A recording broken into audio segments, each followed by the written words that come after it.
Hey, can you hear that? It's a sound. It's the sound of love. Yes, we're talking about the sound of love today. We've been in this little mini series talking about how to recognize love in ourselves, but also how to recognize it in those around us. See, as Christians, as Christ followers, as believers, as people of God, we are called to communicate with the sound of love everywhere that we go. Love is so crucial to our lives because God is love. 1 John 4:7-8 says, God is love, and that to walk in love is to walk in God. It also says that if we don't express our love to others, then we may not even know God, because in order to love others and truly love others, we need to know God. In order for us to know God, we need to express that through our love for others, because our love for God is demonstrated by how well we love others. In fact, John 13:35 says that people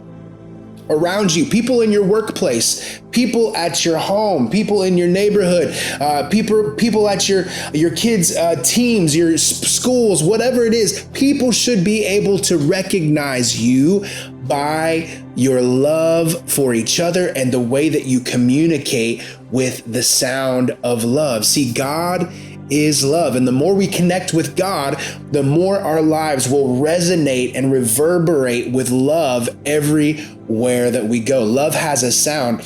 And we see even throughout Scripture, when people encountered God, they didn't just see something. Moses saw a burning bush. In Revelation, John said that he both saw and he heard this prophetic dream of what the end time would be like. But also back in Genesis chapter 3, Adam and Eve, after they sinned, after they disobeyed God, it said they heard God walking through the garden. Before they saw him, before they saw evidence that God was there, they heard God coming. And because God is love, they literally heard love before they saw love that was demonstrated to them through actions and God's loving deeds and taking care of them. And so today we're going to be talking about love sounds like sacrifice. Over the last couple of weeks, we've hit love sounds like action. It takes action. It doesn't sit silent. It doesn't just sit there. It takes action. Love sounds like generosity was point number 2. And then today we're talking about love sounds like sacrifice. It's a lot like generosity, because in order to be generous, we do have to sacrifice something. But there's some things in here I want us to talk about because it's a little different. Love sounds like sacrifice. We know that John 3:16, God so loved the world that he gave his only begotten son, that whoever believes in him should not perish but have everlasting life. See, he sacrificed his son. He at that moment, he gave his son, but later on, his son was a sacrifice for us on the cross. Love sounds like sacrifice. See, it's not motivated by a return on our investment. While we were still sinners, is what the Bible said, while we were still far off away from him, while we were still disobeying God, he loved us so much that he sacrificed himself. So he went to the cross. Jesus went to the cross with no guarantee that you would turn back to him.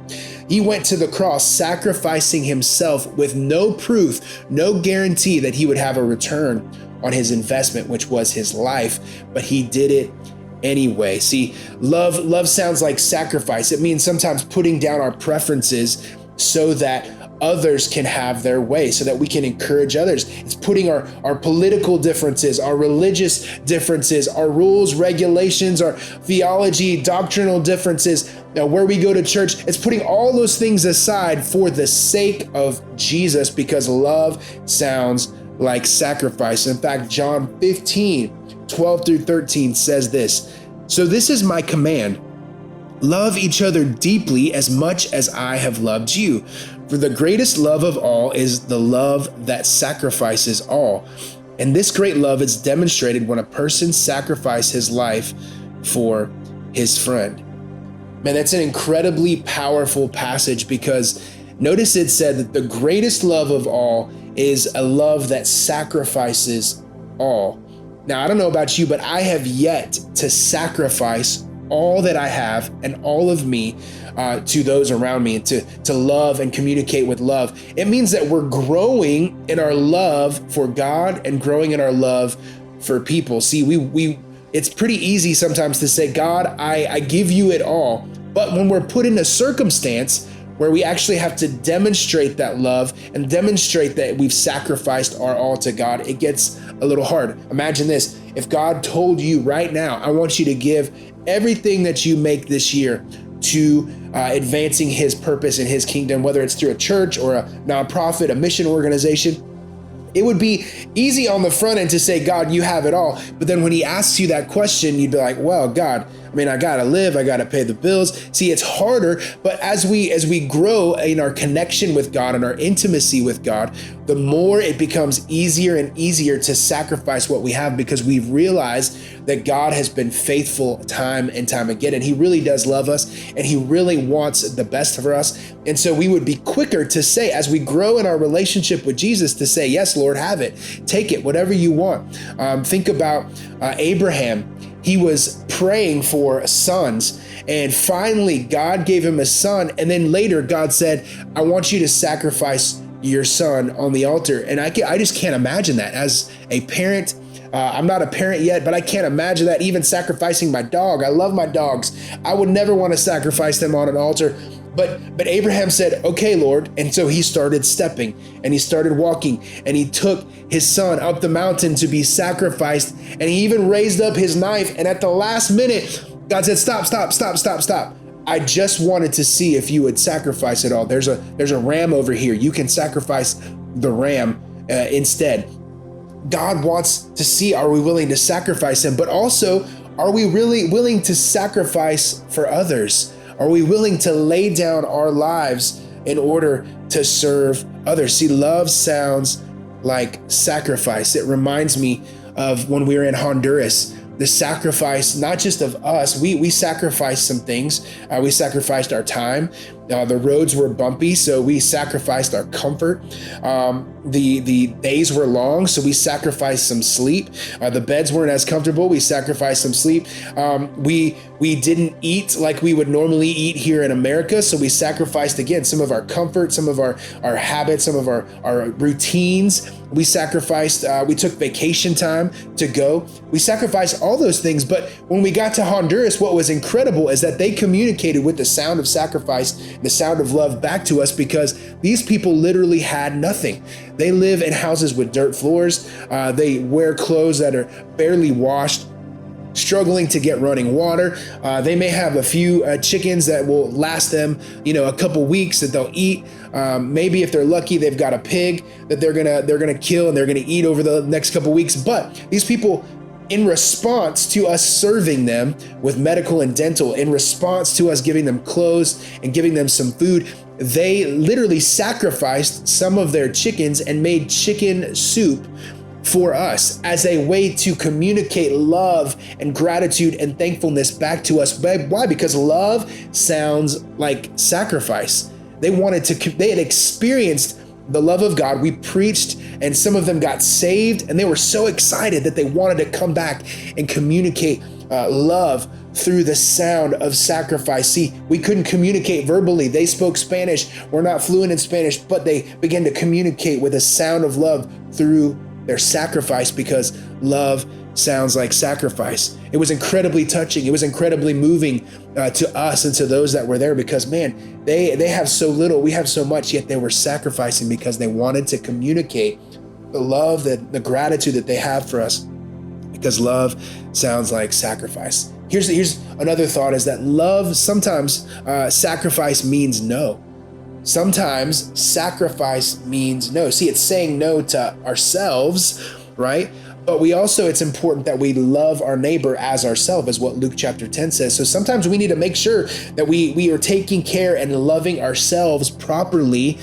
Self-care. We're taking time to rest and refuel and refresh. We're taking time to connect with God. It's okay to go on vacation. It's okay to rest and not work 7 days a week, 168 hours a week, just go, nonstop. No, God actually commands us to take a Sabbath, to take a rest, because he understood, listen, in order to love people as yourself has to be well. And so sometimes sacrifice means telling other people no, so that you can get better, so that you can come back and love them in a better way later. See, sometimes it's saying no to good things so you can say yes to the best things. Love sounds like sacrifice. See, sometimes I'm on this journey of trying to lose weight. And so in order to love myself well so that I can do this for the long haul and I can love my family well and I can live a long life, it means saying no to that piece of cake that I really, really, really wanted because I like cake. But sometimes sacrifice sounds like no. And so I have to tell myself no because I'm worth it. I'm worth saying no to so that I can live longer, so that I can be healthier, so that I can communicate better, so I can connect with you longer and do this thing and love God and love people for the rest of my life really, really well. Sometimes it means saying no to myself, to my preferences, to my desires, to the things that I want to do so that we can do what's best and what's going to glorify God best and advance his kingdom in the long run. Love sounds like sacrifice. But I want to encourage you too, if you're always telling people no, because you just need to take care of you, really just check that balance. I believe it's a balance between us taking care of ourselves, but also making sure that we're sacrificing for others. God's not calling us to sacrifice. He's not calling you to sacrifice your family, to sacrifice your health, to sacrifice your house. You don't have to give up your house in order to serve God and serve people. He's not calling you to do that. In fact, he wants you to have those things and have those things really well and be well taken care of there so that you can serve others well. Love does sound like sacrifice, but you don't have to sacrifice it all in order to serve God and serve people. Just use what you have. And we have this motto here at Be the Church: if we are able. If someone comes to us, hey, can you serve our church this weekend? Hey, would you mind speaking this? Hey, do you have a drummer we could use? If we are able, the answer is yes. In fact, we have so much joy in our hearts because of your financial generosity. We're able to say yes to giving to missions projects in Honduras, to giving to local missions projects here in McDonough, in Henry County, Georgia. We're able to give to local missions projects in our nation. We're able to say yes to those things. And if we can say yes, if we have it, we will do it because we want to be able to say yes and we want to sacrifice for the work of God and the people of God. And so love sounds like sacrifice. I just want you to ask yourself this question: how well am I doing at sacrificing for others? At sacrificing for God, laying down my agenda, laying down my preferences, laying down my opinions in order to love God and love people well. How well am I doing that on a scale of 1 to 10? Maybe you say I'm 7. Maybe you say, man, I'm a 3. I've not sacrificed in a while. It's kind of become about me. I have the struggle. Sometimes it can be that. It can happen where I get caught up in myself, caught up in what I want to do, and realizing that, man, I need to lay that back down on the cross, saying, God, I'm sorry. I need your help. Help me to humble myself and lay my agenda, my purpose, my plans down so that I can serve your kingdom and your people well. And so I just want to encourage you, take that inventory and then take action steps to get better and to grow in your sacrifice for God and for others. All right, everybody. Hey, thanks for watching. Want to encourage you to like, subscribe, share this video on Facebook or with somebody that you know. Just encourage them that God is love and we should be communicating with the sound of love, not just with our words, but with our actions, but even with our vibe. With everywhere that we go, people should be able to recognize that God is in us because he is love, and they should be able to recognize us by the sound of our love everywhere that we go. All right, everybody, have a great day. We'll see you next time.